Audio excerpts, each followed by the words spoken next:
अखण्डमण्डलाकारं व्याप्तं येन चराचरं तत्पदं दर्शितं येन तस्मै श्रीगुरवे नमः। हरिः ओम नमो भगवते Shri रामकृष्णाय।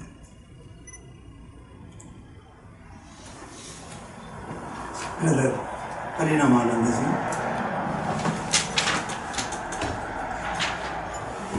make it little.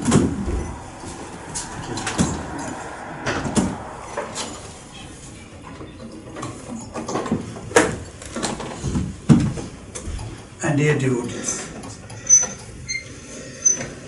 thank you, brother, for the wonderful words of introduction.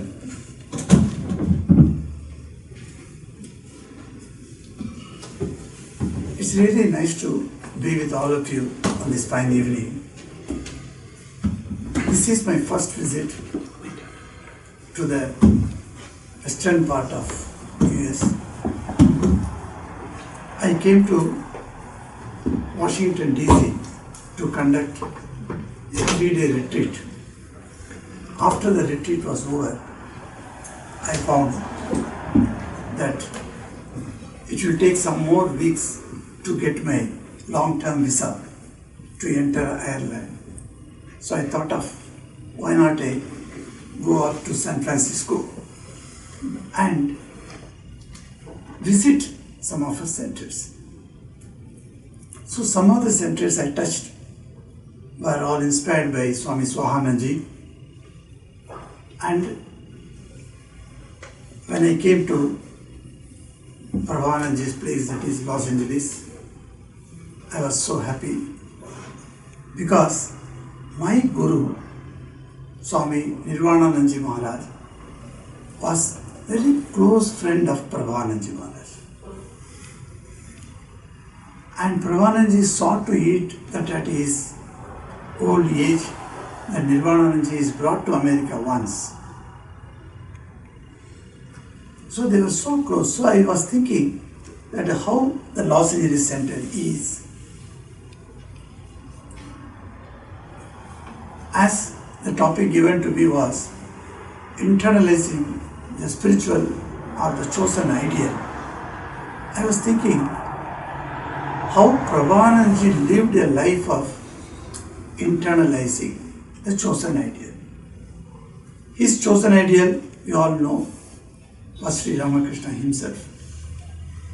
And he internalized, meaning that he could contact him, he could talk to him, he could feel the presence of him all the time. The song that you all sang, I meditate on thee, what a beautiful song it is. The song was as if an English translation of Hridaya Kamala Madhye Rajitam Nirvikalpam, a beautiful mantra of internalizing the chosen ideal. Vedanta says every individual has got the freedom to choose an ideal. So if we are sitting here, say 50 people, each one can have one chosen ideal.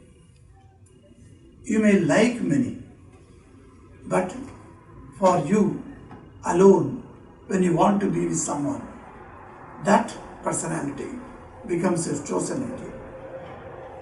In villages in India, those who come from India, they know, we have an ideal or a deity that is worshipped by the family. So it is called Kula Devata, family deity. Every family has got a particular deity. And then, in which area you live, where you belong to, that area has got another deity, which may be the same or may be different. It is called Grama Devata. If you belong to a village, that village, whole village has got a particular deity. Apart from this, my own family deity and the village deity. Another deity that one can have is chosen deity. This chosen deity is allowed to every one of us, and then we learn from childhood that I can choose according to my temperament. I don't need to follow my dad, my mom, or whoever is the elders of the village. But if they have a particular deity, and let them have, but I will have my own. So in a family, you will find the deities are enormous. If you go to a village home, you will find the puja ghar, as we call it, the puja worship place. You will find not one picture, two pictures. There are many pictures and many forms are kept. So different deities. My mother had one, my father had one, my uncle had one, like that it goes on. And now I have come, so I may have my own. So having a chosen ideal is not a problem. But how are we going to internalize that chosen ideal? Brahmanandaji Maharaj, a direct disciple of Sri Ramakrishna, he had great veneration, great love for a deity. You know that. It was Sri Krishna. He used to say Krishna, Krishna, Krishna and go into trance. Sri Ramakrishna himself, Mother Kali was his chosen deity. But his deity according to lineage was different. You all know that. Raghuvir was his family deity. Even then, he chose a deity that he wanted to have. And that was Mother Kali. The simple fact is, regarding the deities, the ideals that you can have, is this, that God is supreme and He is Ekoham. I am one. Though God is one, He can manifest in different names and different forms. So whatever form and name I like, I can choose as my chosen deity. Chosen deity of Swami Prabhupada. One day, I heard recently when I came there, and I met one senior Swami, a monk in Los Angeles Center. He's called Shiva Maharaj. I do not know whether you all have met him. He's a wonderful man. You know, when I entered the ashram, he was standing there with his camera and he took snap and he said, Swami, I have come to welcome you in Irish tradition. I said, what is that Irish? Because I was there only 1 week. I don't know the tradition. I said, what is the tradition? See my ties, he said. So small one, he put it here and then he said, this is an Irish tie. So that Swami told me yesterday morning. He said, when we are coming outside of the shrine, there is a big tree is there in the shrine outside. And we are standing under that and we are talking. There is a small bell is there. Very cute bell. 2, 3 bells are hung from the tree branch. And I asked him, Maharaj, can I strike that bell? What sound is coming I want to say? Yes, yes, you do it. But so far nobody has done it. But you can do it, he said. So I went and struck. And then all the devotees also went and one by one. So the bell ringing was finished. And he said, do you know, Maharaj, this place is a very holy place. I said, how it is? He says, after doing meditation, Swami Prabhupada once came out of the place and he came to that place where the spot where the tree is there, and he suddenly felt somebody is calling him from behind. He turned and Sri Ramakrishna is standing. And he is telling him, my son, are you neglecting me? He said, if a deity can speak to you, means you have internalized the deity. Till your internalization, the deity is outside. It is not a chosen ideal that is residing in your heart. It is a chosen ideal staying outside of you. Antar bahischa tat sarvam vyapya narayana stitaha. Where is Narayana? The query came, God bless, from long time. The ancient sages asked, where is the supreme Narayana, who is said to be the abode of the entire humanity? Nara means human. Nara means the humanity and the path, the royal path of the humanity where they are going to destine themselves. That is Narayana. But where is Narayana? Does he stay only in Vaikuntha or anywhere else? Then the rishis found Antar, inside, Bahi, outside, Sarvam Vyapya, permeating everything in this universe. Narayana Stitaha, Narayana stays. What a beautiful way that you can understand how he has internalized. It is not merely outside, a chosen ideal remains. We all come to the shrine. When we come to the ashram, what do we say? First go to the shrine, then meet the Swamis. We say that. So you go to the shrine, he is outside. So I bow down there. But has he become inside?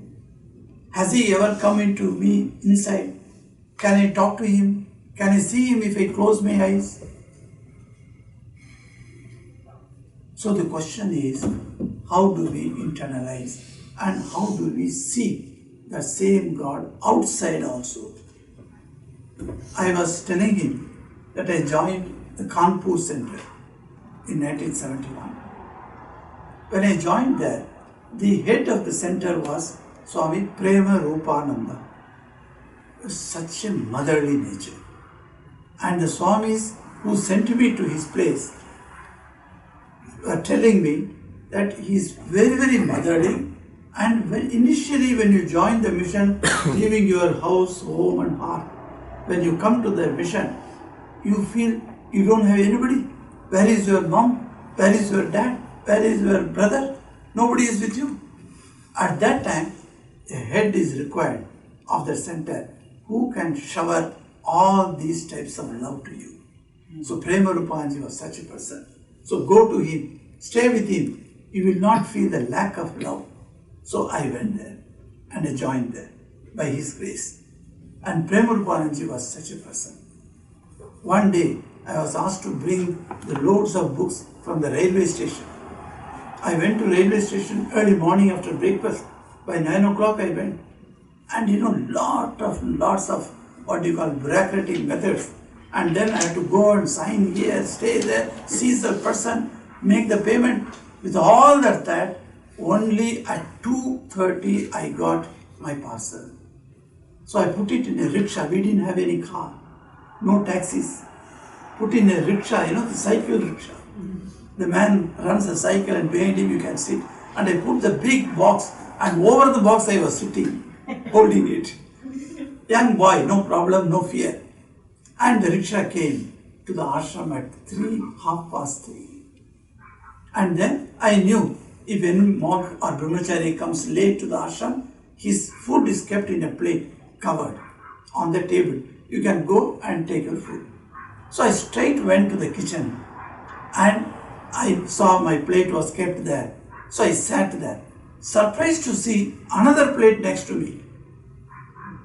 I didn't know who else has not eaten.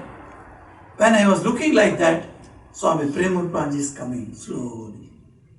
And he came and sat next to me. I thought he is going to talk to me how it was. You got all the parcels, like that. But he said, hey, I am waiting for you. Like that he said. And he opened the plate. He started eating with me. I said, Maharaj, you have not eaten. At 12:30 the bell went off and you didn't take food. He said, how can I take? When I see Sri Ramakrishna in all the monks and brahmacharis, and you are the youngest brahmachari of the center. If your youngest son or daughter is outside, will the mother eat? And he said, how can I eat without you? That wonderful love. And what he said? Because he saw Sri Ramakrishna in the monks and brahmacharis in the ashram. So, for him, the God is only in the shrine is okay. But along with that, the God is within me and he is expressing himself in the form of so many people around me. Can you see God like that? And if you cannot see, God comes on his own. He comes to you. When I was talking about Narayana, I remembered one incident when my father told me.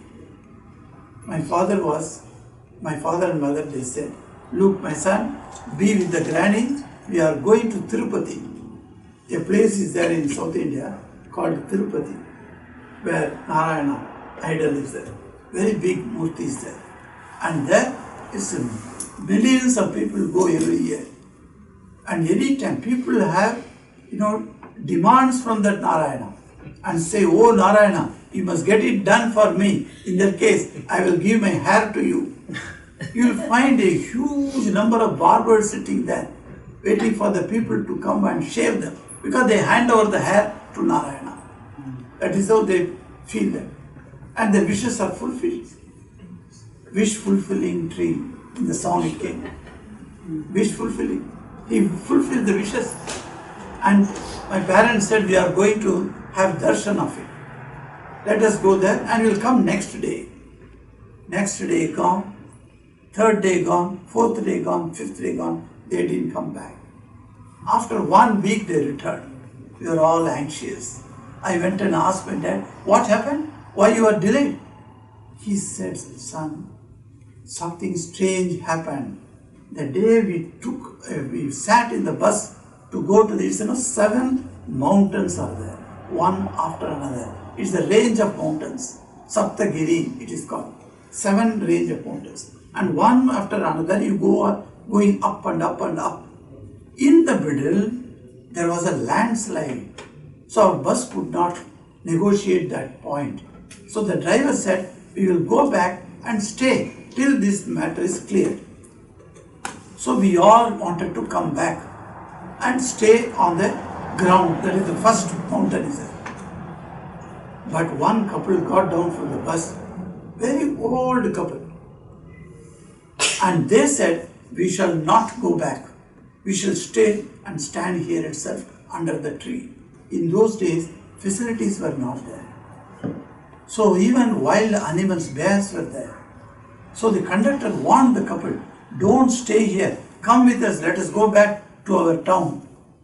They said, we have taken a decision. Unless we see our Lord, we shall not return. So we shall not return. We shall stay, come what may. And they were standing there. But all others cannot wait for them. So the bus came back, including my parents. We all came back. But then what happened? After 4 or 5 days, when the road was cleared and made all right for the bus to negotiate, and the bus took all the devotees who were standing outside and they took them to the 7th mountain where the temple is there. And there, after doing all the worship, etc., they came to a place to stay for the night. There they found this old man and old woman sitting there quietly. So my parents went and sat with him and said, sir, you dropped down from the bus. How did you reach before us? Only today the road has become all right. And we have come, ours is the first bus. How did you come here? He said, no, I reached this place on the same day. How did you reach? You see, you all went away and the bus has gone. Then we too are standing there repeating the name of the Lord. We are only repeating Om Namo Narayanaya. It is a Mahamantra for us. We are repeating the name Om Namo Narayanaya. And suddenly we found The other side of the landslide, one small bus, a mini bus came and stood. From there, one driver, young man he dropped down and he's shouting to us, "Hey old fellows, go back, don't stop here because bears will come and pounce upon you. Go away, he was telling. We told him the same reply. We shall not go back unless and until we have darshan. Come what may." He got so much angry.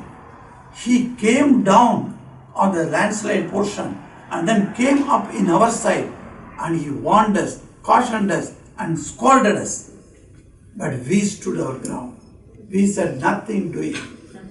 We shall not go back until we see the Lord. And they were standing there. In his frenzy, he simply seized me and took me on his shoulder and he went down the whole pit and then went up and put me in the car. Then again he came down, again came up this side and put my wife on his shoulder and brought her to the car. And then he brought us to the seventh mountain. We were very happy. We said, what a wonderful rescue that he has done from the great danger of the forest. And now the lady thought, I must give him some gift. Because when you do something to somebody, somebody is obliged. That obligation comes on your part. So the lady thought, hey, this man came at the right moment and saved us. Let me give something. But a poor lady, what she has got, she doesn't have money or anything. So she looked at around and in her neck there was one chain, which is gold, but very, very cheap. Cheap gold chain she had. She just took it and said, my son, you came at the right time and saved me, so I want to give this as a gift. He looked at that and said, mother, do you know what it cost? It is very cheap. My wife will not wear it. Said, why? Because she is so rich. She has got all the wealth of the universe with her. What does she care for this small chain? I won't take it. Then they asked that boy, who are you then? How is your wealth?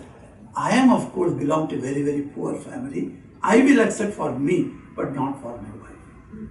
So he took it and put it on his neck. And he said, how do I look? You look like Sri Krishna. She said. And then he went away. Next day morning, after taking bath in that pond next to the temple, they went for the Mangal Arati at 4 a.m. There was nobody except the Pujari. The Pujari opened the temple and this couple went inside and he was doing the Mangal Arati, with the light he was showing, and the couple got stunned to see that very chain on the neck of Lord. They were stunned. They said, what is this? The Lord has come in the form of a bus driver and he took the chain from us and we gave the chain to the Lord of the universe, and his slave is Mother Lakshmi, who is the goddess of this universe, who is the goddess of the wealth. That Lakshmi's husband came, Narayana came, and he took our chain. They were stunned to see that. And they asked the Pujari, is the chain your temple chain? He said, no, yesterday night I decorated. I didn't find this chain. How this has come? And they were in tears. They were telling my parents, you see, the Lord himself came to rescue us. You see, when Lord is outside, when you are doing worship of him as outside, he remains outside.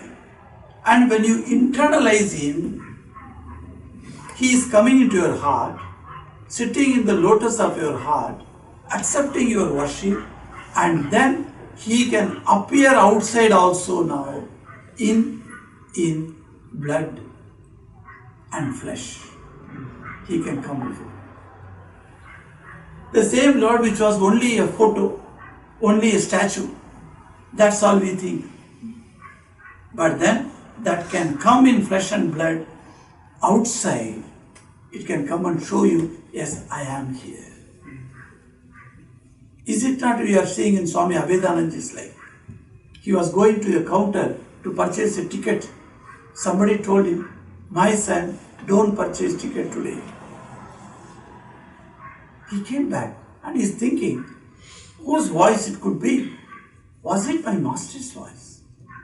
Because he was with Sri Ramakrishna. He knew Sri Ramakrishna's voice. Was it that tone? He told him, don't purchase.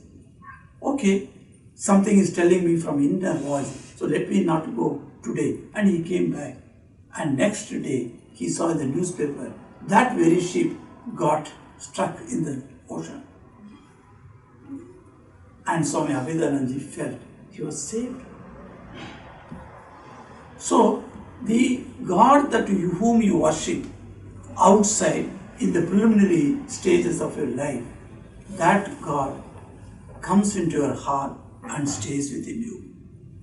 And then He manifests again outside, whom you worshipped outside first.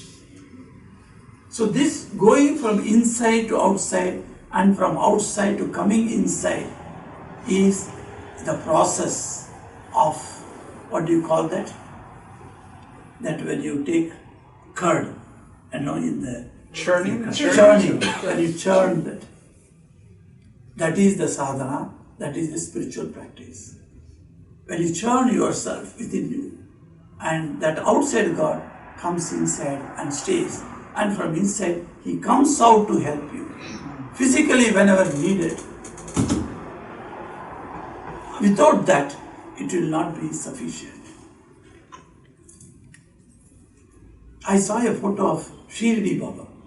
Shirdi Baba, have you heard? One Shirdi Sai Baba was there. He was very old and he was near Nasik and a place called Shirdi where he used to stay. We have a temple here. Yeah, I say, okay. That Shirdi Baba's life, there is an incident.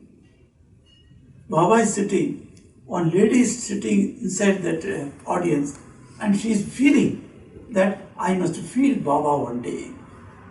And Baba is talking like this. So the lady felt that immediately Baba understood what the lady is thinking. He could actually read the mind of everyone. And when the lady thought that she should feed him, he said, hey, you want to feed me? What do you want to feed? She said, whatever you want, Baba. Whatever you say, I will make. I will cook and bring for you tomorrow. Okay, bring me parotha. There is only Indian dish called parotha. He said, bring me parotha. She said, okay, I'll bring. Wait, look, don't bring cold parotha. It should be hot. She said, nothing matter, it doesn't matter. I will go and prepare. So she went, whole night she couldn't sleep also because tomorrow she is going to prepare parotha for her Guru and Guru is going to eat that. How happy she was. So morning she got up, had her bath, put on the washed clothes and she went to the kitchen. And she put that tawa, the plate. And then she started heating it up and put ghee into that, butter ghee, she put it. And the dough was prepared. So she was putting that to make a parotha. At that time the smell was so wonderful. That whole kitchen was filled. So she opened the windows of the kitchen early morning. But what she saw through the windows was a horrible sight. A dog was standing. The dog's whole body was tuberculous skin. Everywhere the skin was broken. If you see once the dog, you will not eat 3 days. So bad condition. The dog was lean and thin, full of disease. And the dog was standing there and putting out her tongue. And saliva was falling out. She immediately closed the window. Oh, what a scene I have seen. This morning, what a fine morning, I am thinking of Baba and this scene I have to see. And she made the parota, put it in her box and went to the ashram. There Baba did not even look at her. 1 hour, 2 hours gone, the parota has become cold. And then when Baba was going to his room, she came running behind him. Baba, you asked for parota. I brought it. Why you are not looking at me? I want to feed you. He said, Did I not tell you, hot I want? I said, yes, but you never looked at me. You never acknowledged me. How can before everyone I will go and give you the parota? You should have asked me. But parota is here, but it has become cold. Then Baba said, no. When you made the first parota, when it was hot and hard, I came to you in the form of the dove. You didn't recognize. I wanted you to cut one small piece and throw it to me through the window. I would have enjoyed it. But you never cared. Is it the way that you see God in everywhere? When I myself came there as a dog, you didn't care. So, when we see our chosen ideal outside, the danger is we limit him to that form. We limit him to that name. Is it proper? It is a question that comes as a provoking question in our mind. In our spiritual life, we shall get this question one day. Is it proper for us to limit him, Simit Karna in Hindi we say, limit him to that particular name form? Would he not expand himself in other bodies? When Sri Ramakrishna could not eat, Naren, Swami Vivekananda's earlier name, Naren was sitting there. He couldn't stand his guru's suffering, so much of cancerous pain. And he said, oh Lord, you must eat something. Ramakrishna said, how can I eat? I cannot take anything except the suji pies. You know that pudding, only that I can eat. And that Holy Mother used to prepare. And she would come and feed him spoon by spoon. Otherwise he could not swallow. It was so much of pain. How can I eat? He said, oh Lord, you can speak to Mother Kali. Why don't you call her and give her an order? Tell her that this should be cured immediately. He said, oh no, I can't tell that. This is referring Allah, making the body sick. For body sickness, I can't ask Mother Kali. No, you must say, for our sake. We cannot eat when you are not eating. So you must do it. Since Naren was telling him again and again and again, Ramakrishna said, okay, let me talk to my mother. And Naren went away. And Sri Ramakrishna closed his eyes. Oh, Maha Kali, and Kali appeared. You know, Mother used to appear to him whenever he wanted. In Dakshineswar, that wonderful temple, there is a flight of steps. If you go there, I used to stand there and watch the steps. Not the Mother Kali. I used to watch the steps and imagine here in these steps, Sri Ramakrishna used to hold the hand of Mother Kali, sing and dance. What a wonderful experience it is. Can you see that now? I can see, because you can stand there and visually imagine, and the imagination becomes stronger and stronger. One day, when you go to Dakshineswar in the steps, you can see actually Mother Kali and Ramakrishna holding their hands, dancing in joy. That is that wonderful internalizing the chosen idea. And there, Ramakrishna called Mother Kali. Mother Kali appeared before him. Oh Ma, my Naren is telling I should get it cured. Can you not do it? He said, what is your problem? Mother asked. Ramakrishna said, my problem is they are unable to eat because of me and because I am unable to eat. Why don't you cure this? I am ashamed to ask you this, but because of Naren I am asking you. She showed like this, and there all the disciples, all the devotees, all the entire locality are all sitting and eating. And he said, are you not satisfied eating through these mouths? Sri Ramakrishna was put into shame. He closed his eyes and opened, and he called Naren. Naren, you rascal, you made me ask Mother such a plea. I felt ashamed. She told me I am already eating through many mouths. What is this one mouth? Sri Ramakrishna felt he is in everyone. That is the beauty of seeing God everywhere. You just imagine how Sri Ramakrishna's perception. I was reading the new discoveries recently. In the New York station, on the top of the balcony, Swamiji was standing. And he's looking down below on the road. People are all walking. In those days, people already started having peculiar dress makings, etc. So each one was having one type of dress and hair dress, etc. was there. So Swamiji was looking like this, putting his hand on on the boulder, and he's looking like this. And next to him, an American disciple was there. She asked, Swami, you are enjoying the many varieties of dresses of our citizens here. Swamiji looked at her. What are you talking? He became serious. What are you talking? I am seeing one consciousness becoming many and enjoying here. Today, if you had come to the Arati, you must have noticed that passage that Swami Harinamananda read from the Gospel. Sri Ramakrishna says, he is the snake who bites. He is the snake charmer who controls the snake and heals the biting, the poison.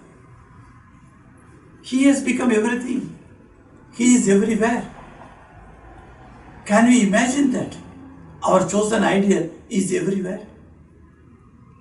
Can you see that? And that is the ultimate spiritual realization, is what Swami Saradananda declares in the Great Master. You realize God within you. In the Vedantic terms, you realize you are the self. Aham Brahmasmi. I am the Brahman. Thou art that. So I have been told I am the Brahman. So I am the Atman. You realize that. Swami Saradananda says there is a step higher than that. Seeing the same Atman in everything. That is the ultimate realization. When I read that, I found, here is an ideal that has come to us. Perhaps in this life or in the next life, by increasing the intensity of our sadhana, we may realize Him in our heart. But to realize Him everywhere, in everything, how difficult to think this is a chair is Sri Ramakrishna. Narayan objected to him. Oh Lord, what are you telling? Is the world everything is God?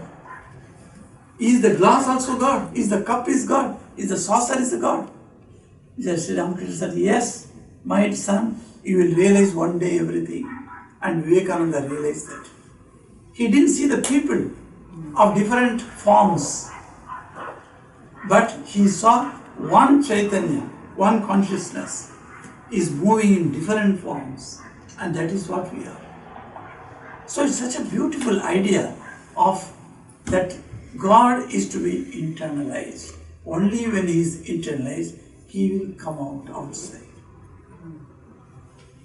So I wanted to just provoke your thoughts on this subject.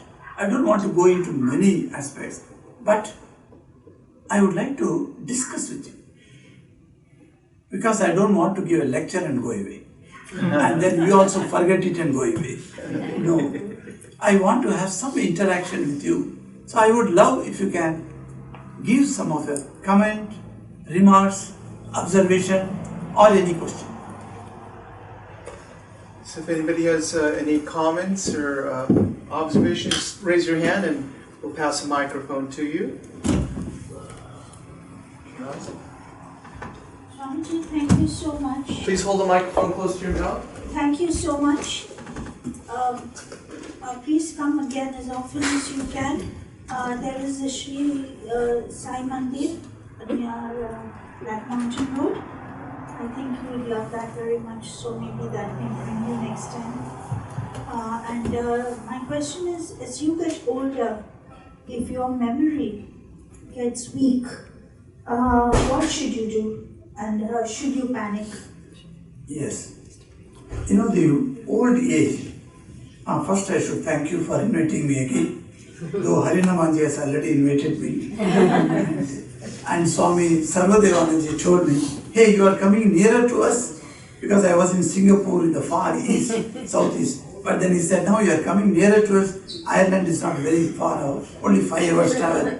So we can get you. I said, yes. So if, as you say, if Sai invites me again, I will come. Thank you for that. Yes, your question is very good, because old age has got its attendant problems. It's not like when you are young, 20 to 30. That is not the stage of your body and mind when you become 80. So as the age increases, the memory power goes away. The memory power becomes lean. So there are some cells which are controlling the memory die. So when they die, what happens? Naturally, memory cannot be retrieved. But nothing is lost. They are all in your mind only. But to retrieve what you have already got, it becomes a problem. So, what is the best way to have an insurance from not getting that? You see, you can't stop the mental, what you call, the mind getting weaker and weaker. However much you take vitamin tablets or anything that is available here, but mind will become slower. It is true. But then, how do you protect yourself? So, Sri Ramakrishna says, a parrot, when it is a small bird, just born, you bring it to your home and you teach the languages.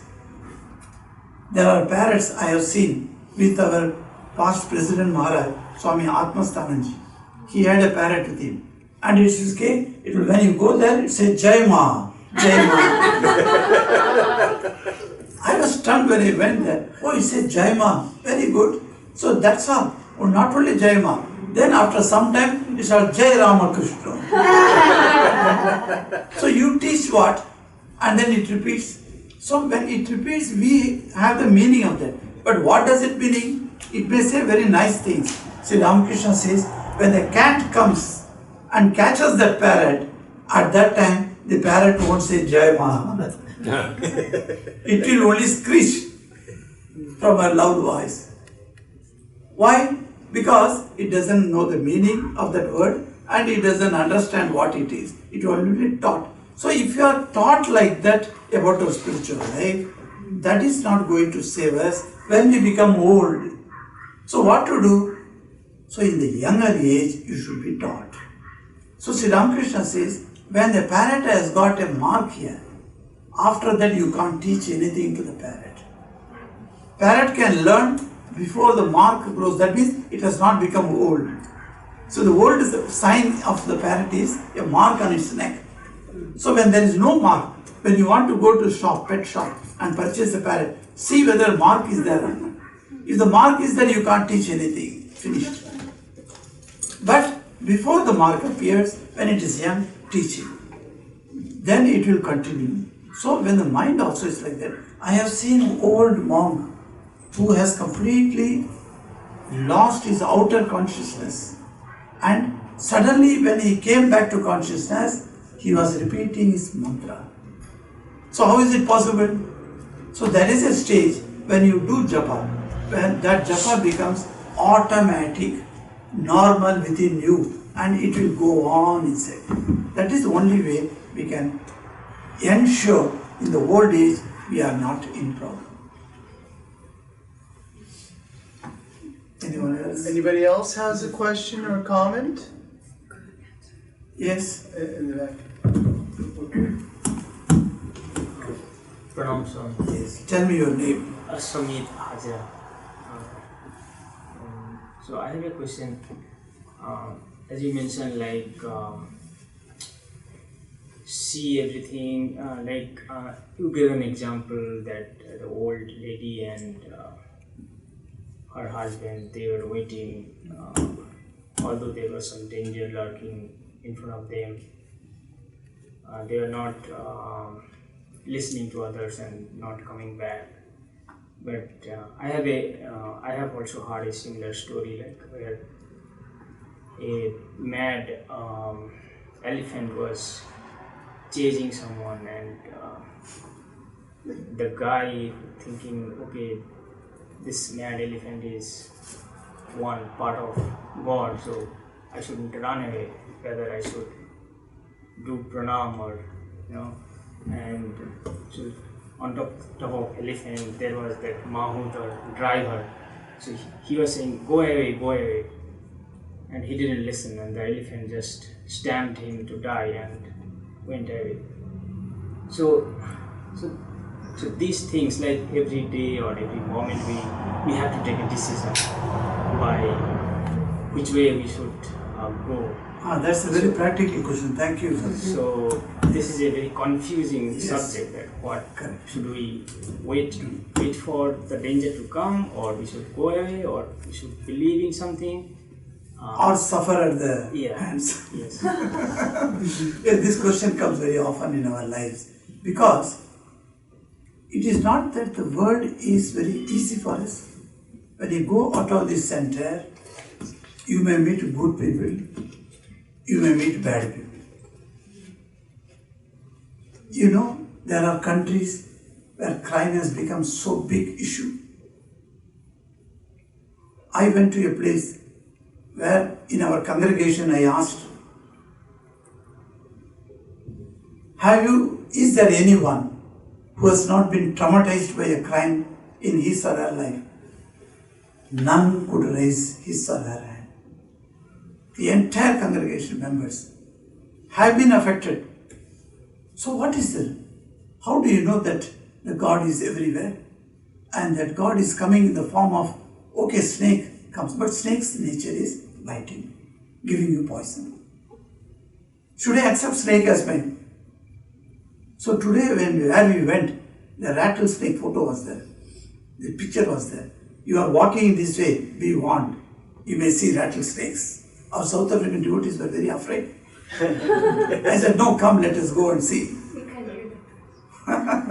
So, the problem is such that I have to find a solution in Sri Ramakrishna. Because Sri Ramakrishna gives this message that everything is God. He gives the example of a brahmachari who was bitten by a snake, and then after some time he is gaining consciousness. So the guru is sitting with him and he is giving a glass of milk to him, and after pouring milk in his mouth, that brahmachari, that disciple, slowly he was opening his eyes. Then the guru said, do you recognize me? Who am I? He said, the morning he who came as snake and bit me is now before me as my guru, giving me the milk. It is true. But just because both are same, do you think that one can go and play with the snake? So the answer must come from Ramakrishna. So I went through the gospel. To Naren he is telling one very good advice. God is present in all beings. Period. He is present in good and bad. Period. In the first chapter itself you find. See, Ramakrishna is advising. He is in good as well as in bad. Then how does our behavior should be fashioned? For the good, if you recognize the goodness, go and talk to that person. If you recognize somebody is bad, be away from him. And he gives this example. God is there in tiger. Does it mean that you will go and embrace the tiger? He is asking Naren. You won't. So what you do, if the bad person is there of the village and he is always creating problem to others, so don't go in front of him, be away from him. But that also that may get him angry. So when you meet him, say, hello sir, how are you? You ask him. Then he gives this solution. Bad people are also there. In your office, you may have your boss who is dead against you. In your marketplace, you may find some bad people who come and pickpocket you. Yes, people are there. Good and bad only this world is. The world has got light and shadow. You cannot have full light or full shadow. Both are there in this world. But you have to only attune your mind to the goodness and be away from the badness. That is what spiritual awakening will show you. What is good, what is bad. That is called discrimination. Viveka. When you grow in Viveka Buddhi, it will actually tell you how it is, which is good, which is bad, which should be avoided, which should be embraced.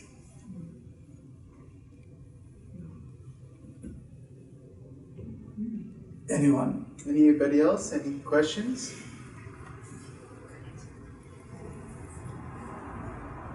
Maharaj, Any question from Harinamana well, maybe I'll ask you one. on behalf of the... Maharaj, when Oh, he is good. well, I'll just ask this one really quick.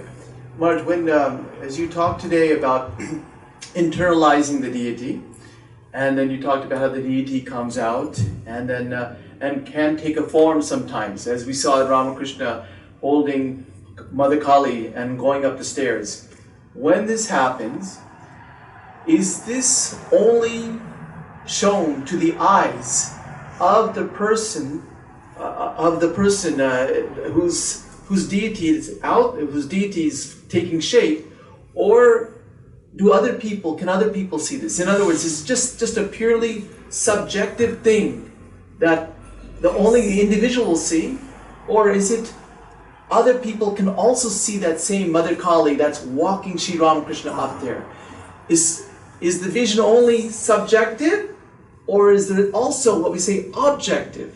A very good question. Thank you, brother. It's a very beautiful question. What happened to those people who were there around Sri Ramakrishna at that time? For instance, the Khajanchi, who was the treasurer there, and other employees of the temple of Dakshineswar. Did they see Mother Kali like that? No. No, the others, not the manager, I'm telling. The treasurer, one man was there who was really problem for Sri Ramakrishna. He created all problems for him. So he used to be afraid of this man. If that man comes this way, Ramakrishna would pass away this way. Because he was creating problem for him. And so like that, that man only employed a few bad women to go and entice Sri Ramakrishna one evening, He paid money to them. You go and entice him. And Sri Ramakrishna was walking in the evening, telling, oh ma, oh ma, oh ma. And then these girls come. And with all their dresses, etc., they were there. And then Sri Ramakrishna, the moment he saw, he fell down at their feet. Oh ma, you are in this form now? He asked. And they became so ashamed. They fell at his feet. And then told, oh, this fellow only gave us money and to entice you. So please excuse us. So they went away. So like that there were people there who were bad in that temple. Did they not, when Sri Ramakrishna was doing puja, he took the flowers, instead of offering at the feet of the Mother Kali, he's putting it on his head and he's sitting there doing japa. So that the employees who were watching the puja, they were stunned. What is he doing? Instead of doing puja to Mother Kali, for which he was appointed, he is doing on his own. He is putting all the flowers on his head. So they went and complained to Mother, Rani Rasmani, your puja is not working properly. So you must come and check him. So one day she comes, and you know what happened to her? She got a slap on her cheek on that day. You know the story. So the gist is that others will not be able to see. It is for that sadhaka, for that spiritual aspirant, it is a real thing.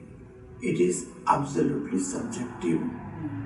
But though it is subjective, what Sri Ramakrishna explains this phenomena in this way. He says that a spiritual aspirant, when he realizes his chosen ideal, he develops a new spiritual body. That body has got a new kind of eyes, a new kind of nose, a new kind of mouth, All the 5 organs are new, spiritual, through which he can communicate with the spirit. That is his chosen ideal. Not with the physical body. Physical body may be sitting and in deep meditation. But the spiritual body that he is developing, that will have interconnectivity with the chosen ideal. So he is holding her hand and he is feeling, yes, she is full of flesh and blood. But not our flesh and blood. Mother Kali is not having our flesh and blood. But he is touching him and is feeling. Why he is feeling? Because he has developed a spiritual body. And in the gospel it comes, is that when you read that, his experience, when Sri Ramakrishna explains that, how the spiritual body is created within you, and that body communicates with that spirit. So others will not see, because others don't have the devotion. This is the Prema Sharira? Prema Sharira, correct. In Bengali it is called Prema Sharira. The body made of love, which Chaitanya Deva had. He went running and he embracing Lord Krishna. Hey Krishna, you have come. And he went to his eyes, Krishna. But then other people around him, if they are devoted, they can feel some changes happen in this saint. That's how they came together, And that is what the fragrance of the nectar that Sri Ramakrishna was. When the fragrance came out, people started coming to him. Because the fragrance emanated when he had the spirit body. Thank you, Maharaj. Ananda? Just one question popped into my mind, like you said that the mantra, when it starts to recite itself inside, Sri Ramakrishna said ajapa, right? But that takes a lot of sadhana, right? Because I've been chanting mantra for some years now. I know I should do it more, because the more you do it, the more internal it becomes. So my question is, what if some of us can never get to that ajapa state, what happens? But we do chant our mantra regularly. Okay, that's also a good question, because, well, that ajapa state has to come to everyone is not a rule.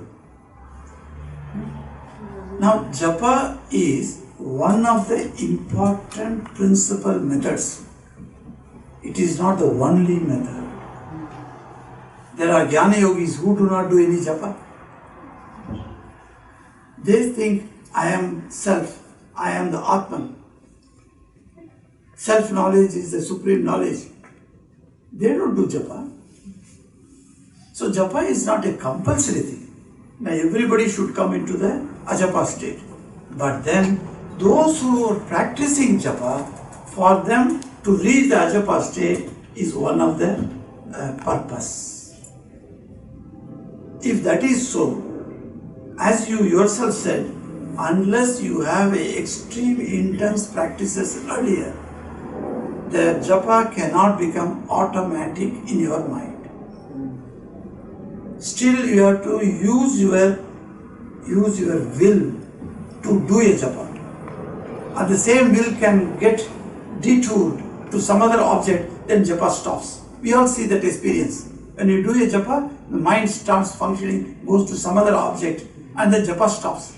Then you realize, hey, I was thinking 5 minutes something else, and my japa has stopped. So let me resume my japa, like that we start. That is the state of affairs with most of us. So, to get into intense japa, practice. 3 times Swami Vimokshananda says, you have to practice. But nothing is lost in this life if you cannot attain it. Because everything goes with you to the next life. That is the belief that we have, that persons have multiple births, and in one of the births you will be able to reach that stage. Yes?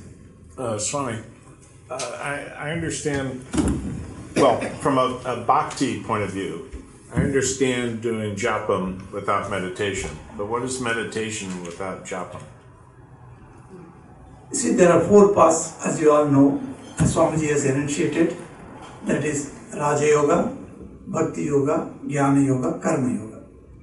So, in all the paths, japa is not a must. But then, if you adopt the bhakti yoga's japa method in other yogas also, it is only helpful to you much more than without japa. So if japa is there, if you are comfortable with doing japa, it is very good, I say, because that is very, very extremely helpful in other paths also. But then, as I said, it is not a must. So when it is not a must, then how do they do meditate? That is your question? Yes. The question is, there are other methods by which one can raise your mind from the mundane to the spiritual. For instance, in Raja Yoga, Patanjali Rishi himself says in the sutras that you take any object for concentration. An object need not be a deity. It can be a natural scene. Today morning, our Harinamananji took me to a vast ocean and we stood before the ocean. Ocean of bliss, I said. It is so huge. And there is one, when you go to that lighthouse side, on the way, there is a V formation of the land and the ocean spreads from there. I stood there and looked at that. It's the ocean. Ocean can be an object for your meditation. A very good picture. Swami Tadatmananji's pictures are here in this center. If you go inside, you can see behind in that shrine, you've got beautiful pictures. And those pictures can be a very good object of meditation. You don't need to do japa for dhyana. But if you have japa practice, your dhyana becomes easier much more. In karma yoga, also you can concentrate your mind. One object, one karma, one work. And that work is not done. I am not the doer. You think like that, I am not the doer, I am not the enjoyer. Bhokta, karta. These are the two ideas Krishna speaks in Bhagavad Gita. You should not have that. I am doing work, all types of work I will do. Okay, but I am not the doer, neither I am the enjoyer. So that action doesn't bind me. So he gains concentration of mind and he can meditate. So Raja Yoga we saw and Karma Yoga we saw and Jnana Yoga. Jnana Yoga meditation is wonderful. You are excluding everything in Jnana Yoga. Nothing is this. This is not true. This is not true. Neti, neti, neti. Not this, not this, not this. Even Jesus said in one place, not this, not this. So beautifully he put it, not this, not this. Then what is this? This is iti, iti. That comes. So when that idea comes, you don't need to do any japa. So in different yogas, different paths are there. But bhakti yoga primarily requires japa for your progress. If you have that method, even though you practice any other yoga, that will be extremely helpful because you have attained a state of mind where you can easily withdraw the mind from the external objects. That's why japa helps you. Swamiji, my name is Shinaz. I'm born as Zoroastrian. And I took my Mantra Diksha from Swami Vimokshananda when I was in my early 20s. And I was in India, then I came here about 19 years ago. The question I have is that when your body is suffering, the Catholic faith says that you can offer the suffering for the good of people who may not be remembering the Lord. That's one of my questions and I don't understand it. The other one is that when your body is suffering, how can you offer that to your Ishta? Because you don't want to, because your Ishta is inside you and you don't want your Ishta to be suffering. I may be all wrong, so that's my second question. And the third question is that if your karma has brought about your suffering, then why is suffering elevated to a very high position by the Catholic faith? Thank you. Well, I must admit that I am not expert in Catholic philosophies, but I think Harinamanaji, who is born and brought up here, may be able to say something. Marge, whatever you want. I think the point she's asking, I think, is that if you're experiencing suffering, first of all, can you offer that to the divine? Can that be any experience? Can we So offer that? excluding all the religious views, Right. I can talk about that. Yes. Yes, you can offer the sufferings. You can offer the pleasure. You can offer the pain. Kayena vacha manasendreva buddhyatmanatva prakrite svabhava karomi yat yat. Whatever I do, whatever I experience, sakalam parasmai, everything I offer to you, O Lord, because you are everything. When your Lord is everything, why do you define pleasure and pain as something? Swami Vivekananda says, pleasure and pain are the two sides of the same coin. If that is so, when you offer the pleasure, you have already offered the pain attached to that. When you offer the pain, you are already offered the pleasure attached to that. So you can offer everything, because everything is He only. There is nothing wrong in telling God, oh Lord, today I am having toothache. What do? You sit and then offer it to Lord, or go to dentist? Both. Both, okay, very good. So you go to your dentist and say, dentist, please, when you offer it to Lord, what happens? The Lord brings you a very nice dentist. And then He cures it. That's how. So you can offer anything and everything. Anything and everything you offer to me. That is what Lord always says. I think even in Bible, which I have rudimentary knowledge only, I won't claim I am an expert on that, but I feel the devotional aspect of Christ and the Christ teachings are extremely applicable to me. I am a student of, the certain books in Christianity, and for instance, that wonderful books are there. The Swamiji started translating it in English. You know which book it is? Tell me. Swamiji himself started translating it in English. Sermon on the Mount? Sir? No. Pardon? Christ the Messenger? No, that is his lecture. That is not the book. Imitation of Christ. That is the book Swamiji used to carry with him during the wandering days in India. One hand, Imitation of Christ, another hand, Bhagavad Gita. Two books he had. If you have not read Imitation of Christ, read that. There are beautiful passages, and there the author saint says how everything has to be offered to Lord Christ. If your Christ is your Ishta Devata, that will gel very well. But if you not, you put any other deity's name there. Oh Lord, it's applicable everywhere. Yes. So I think, Marge, a nice way to close this off is to share one little experience that you had shared already in a talk some time ago. And that was the experience that you had with the person who was taking things when you were working at the pharmacy, not pharmacy. This person was, because I think Marge is going to share, if he shares, a practical problem that he was facing, and then offering this, then talking to advice, getting advice how to solve this problem, and then doing it, and then seeing the transformation of that. If you could share that would be wonderful. Thank you.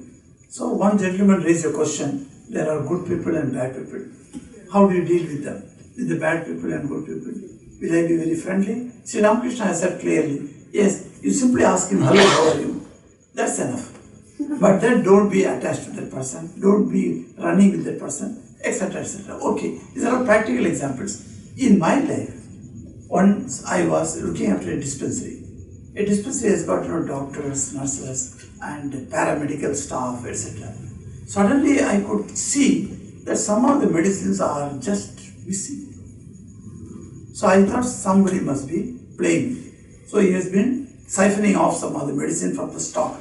So I was alarmed because I am in charge of the dispensary, and if it doesn't actually, when the auditors come and when they check the stock and it is not tallying with the expenditure, what I will do? So I was alarmed. But I knew someone is been stealing. I could see that man was stealing. But then he is a very, very senior man.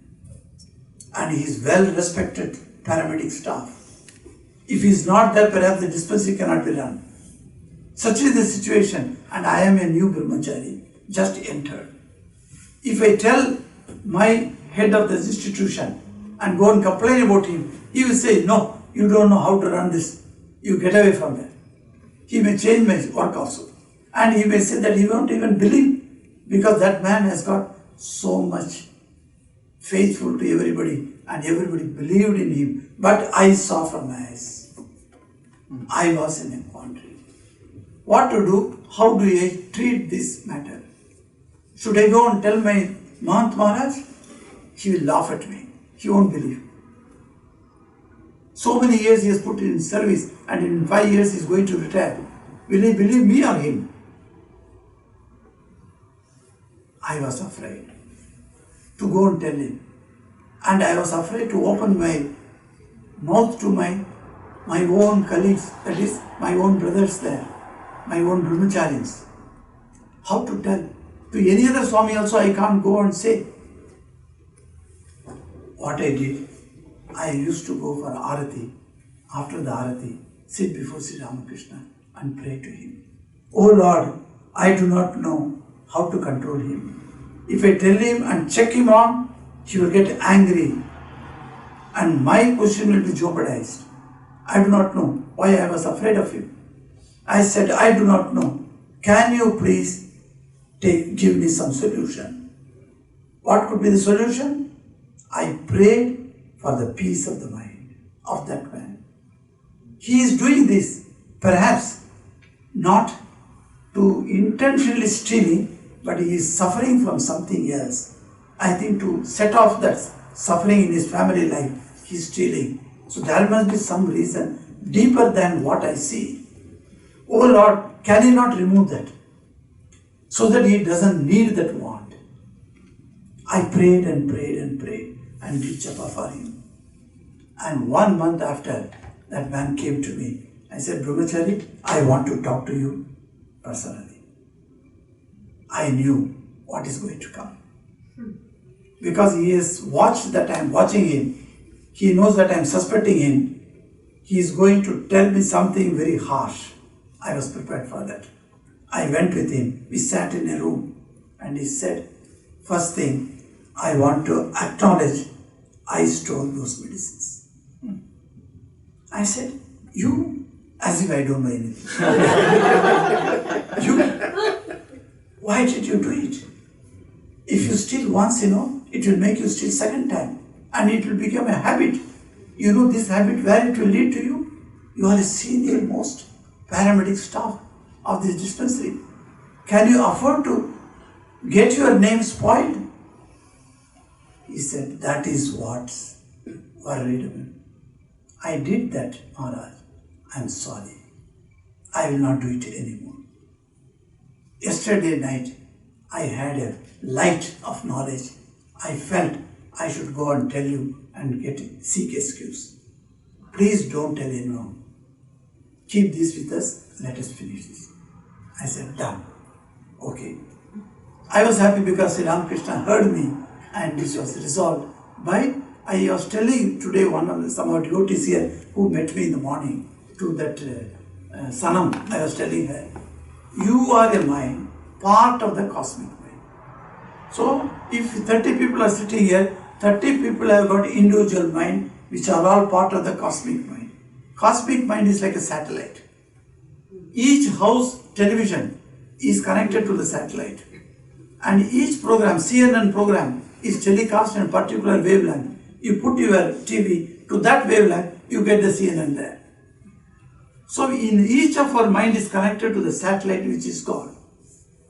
I don't need to tell a person you are doing wrong. Why should I?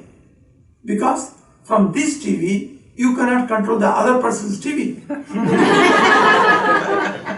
But you can control the CNN if you go to the satellite. So I went directly to the God and appealed to him. And he knows, because his mind is connected to him, he rectified that. So that was a beautiful aspect. Yes. And you said 3 minutes? Yes, sir. So, so I'd like to thank Marge. Marge, thank you so much for coming to San Diego. And you can see, did you get your shot of vitamin love from Swamiji?